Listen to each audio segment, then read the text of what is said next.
Here is the latest from Oil City News on K2 Radio. A 54-year-old Sheridan man was sentenced to just under 3 years in prison with 3 years of supervised release to follow for being a felon in possession of a firearm. According to court records, law enforcement was called to a house in Sheridan for a man firing multiple rounds inside the victim's home while she was at work. The victim received a call about the disturbance and was able to make it home and take control of her gun before law enforcement arrived. They discovered 8 bullet holes and 16 spent shell casings. Brian Burden was established as the suspect. He pleaded guilty on September 4th. He is a previously convicted felon and is prohibited from possessing firearms. District Court Judge Kelly Rankin imposed the 33-month sentence on November 26th in Cheyenne. At the Casper City Council's work session tomorrow night, they will consider future rate structures to increase water rates by 5% and sewer rates by 6%.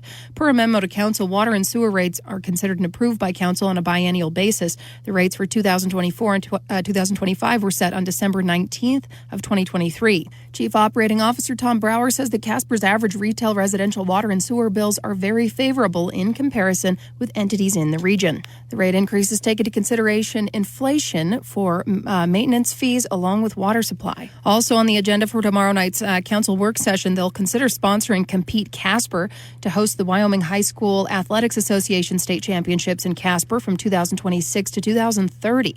Compete Casper is formerly known as Proud to Host the Best. It's a Wyoming nonprofit corporation that fundraises and coordinates the volunteer force required to host Wyoming High School State Championships in Casper.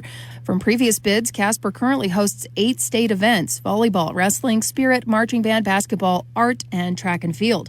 In order to keep those state championships every 4 years, Compete Casper has to bid to the Wyoming High School Athletics Association. The next bid is due early next year. According to Visit Casper, these championships bring an estimated $24 million in economic impact to Casper. Hosting the events costs about $277,000, and the city of Casper is again being asked to contribute a $50,000 sponsorship. If the bid is successful, Casper will be asked to formalize agreements with Compete Casper and several other community partners, as it has in the past, to memorialize the cash sponsorship and in-kind facility contributions that will be used to support and host these championships. If approved, $50,000 is to be paid each year by the city, coming to $200,000 for that 4-year bid period. In other news, tonight, the First United Methodist Church in Casper is hosting a special Christmas service to offer comfort and support to those who are struggling. For many of us, this is the most wonderful time of the year, but for others, it can be very difficult. Christmas comes with financial strain. Some people are lonely or missing loved ones. If you would like to attend this free service, it's located at 302 East 2nd Street. That's the First Methodist Church in Casper, and it starts at 6 p.m.